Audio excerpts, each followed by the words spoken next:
అగస్త్య మహాముని మహా ఋషి. అటువంటి అగస్త్య మహాముని అవతారం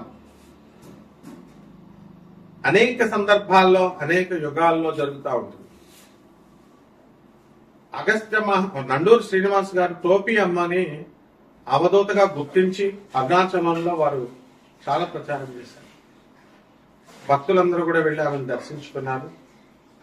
అదేవిధంగా కలియుగంలో సప్త చిరంజీవుల గురించి చూసాం మనం. అలాగే ఆంజనేయ స్వామి వారి కదలిగూడెంలో హిమాలయ పర్వతాల్లో ఉంటారని చూసాం. అలాగే దత్తావతారాలను చూసాం మనం. కాశీనాయన గారు, నాంపల్లి బాబా గారు, తాజుద్దీన్ బాబా గారు అవతారాలు చూసాం. అలాగే ఇప్పుడు కూడా ప్రజెంట్ మనకి ఎన్నో జిల్లాలలో మనం ఈ యొక్క దత్తావతార మూర్తులను మనం చూస్తున్నాం. అలాగే అగస్త్య మహాముని సాక్షాత్తు మహావతార్ బాబాజీ గారికి ఆయన క్రియాయోగాన్ని బోధించారని విన్నాం. మళ్ళీ ఆ అగస్త్య మహాముని కలియుగంలో ఈ 2025వ సంవత్సరంలో రావులపాలెం గ్రామంలో దిలీప్ శర్మ గారిగా అవతరించారు. వారు చిన్న వయసు నుంచే మరి మీడియా రంగంలో ఉంటూ ప్రజలందరినీ కూడా ధార్మికంగా ముందుకు తీసుకెళ్తూ తనదైన శైలిలో వారు తీసుకెళ్తున్నారు.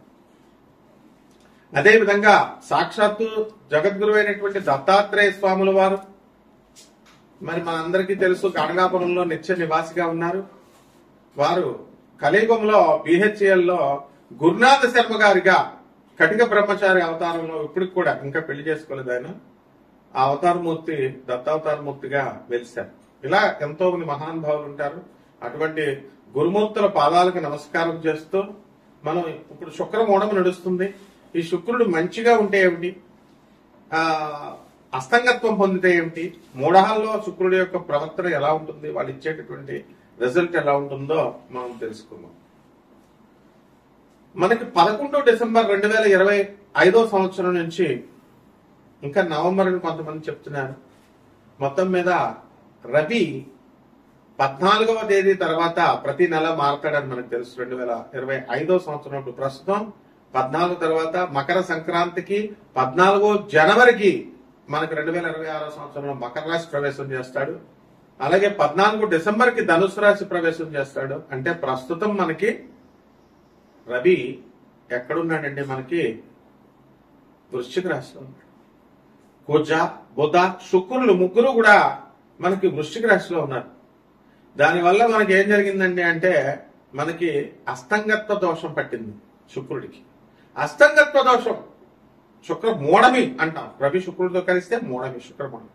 శుక్రుడు మూఢంలోకి వెళ్తే మనకు ఇవ్వాల్సినటువంటి భౌతిక సుఖాలన్నీ కూడా మనం కోల్పోతాం.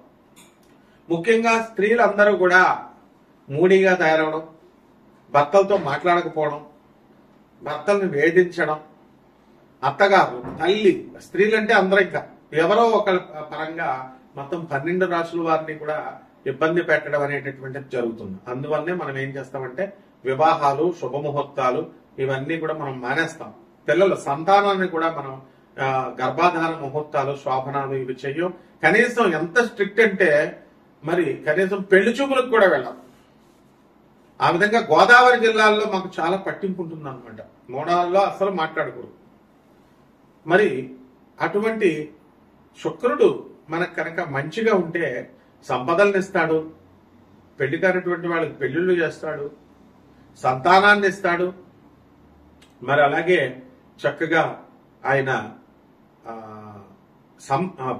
వాహన యోగాలను ఇస్తాడు, ఏసీ రూములను ఇస్తాడు, ఇల్లుల్ని ఇస్తాడు, అన్ని ఇస్తాడు.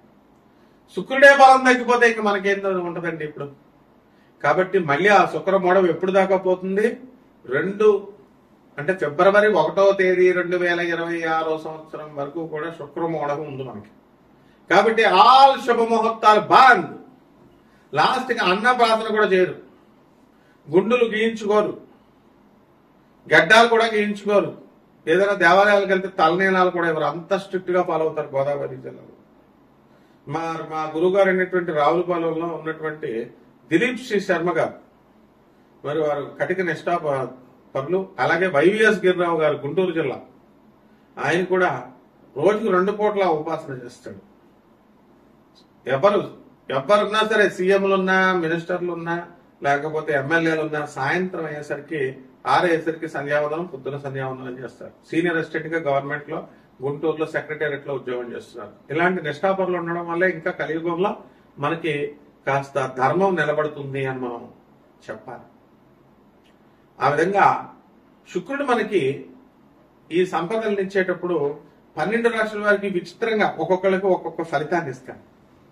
తర్వాత 2026 సంవత్సరంలో ఫిబ్రవరి 1వ తేదీ దాటిన తర్వాత మరి శుభముహూర్తాలు ఇస్తారు. దీని అంతటికీ కూడా కారణం ఏమిటి? మరి ఇప్పుడు కూడా ఈ శుక్రమూఢములో మనం సమంత గారు, అందాల నటి, తెలుగు యువకుల హృదయాల్లో మరి కలల రాణి అటువంటి సమంత, హీరోయిన్ సమంత ఈ శుక్రమూఢంలోనే పెళ్లి చేసుకుంది డిసెంబర్ 1వ తేదీన. మరి ఆమెకు తెలీదా?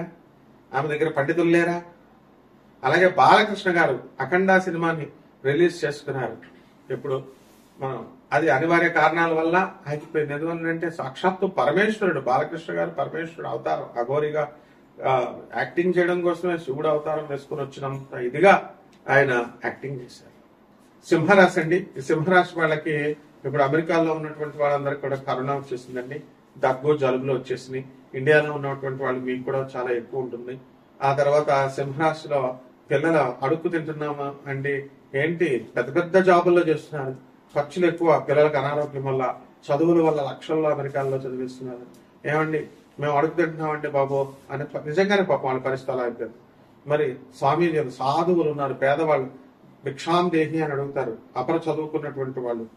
మరి వాళ్ళకి డబ్బులు, వీళ్ళేమో మామూలు బంధువుల గారికి యజ్ఞాలకి, హోమాలని, దొంగ పూజల కోసం 15 లక్షలు పోగొట్టుకుంటారు. కానీ నిజమైన సాధువులు భిక్ష కోసం వస్తే 100 రూపాయలు వేయడానికి డబ్బులు లేవండి పాపం. నిజంగానే అలా అయిపోయిన పరిస్థితి సింహరాశి వాళ్ళకి.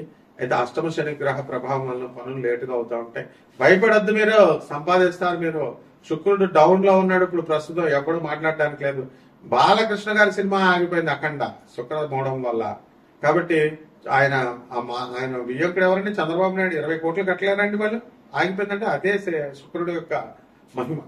కాబట్టి ఈ యొక్క ఆర్మీలో పనిచేస్తున్నటువంటి వాళ్ళకి ప్రమోషన్స్, కొత్త కొత్త నిరుద్యోగులందరికీ ఉద్యోగాలు వచ్చేయడం, క్యాంపస్ ఇంటర్వ్యూలో సెలెక్ట్ అయిపోవడం, అలాగే మరి హిందూ పిల్లగాళ్ళు వీళ్ళు జాగ్రత్తగా ముస్లింల అమ్మాయిలను పెళ్లి చేసుకోవడానికి శుక్రుడు ప్రేరేపిస్తూ ఉంటాడు. కాబట్టి చేసుకోండి, నేను తప్పేం లేదు. కానీ మనం యొక్క దీనివల్ల పేదవాళ్ళకి సహాయాలు చేయండి, అనాథ పిల్లలకి సహాయాలు చేయండి. మరి ఈ విధంగా ఈ యొక్క అన్ని రకాల బిజినెస్లు బాగున్నాయి.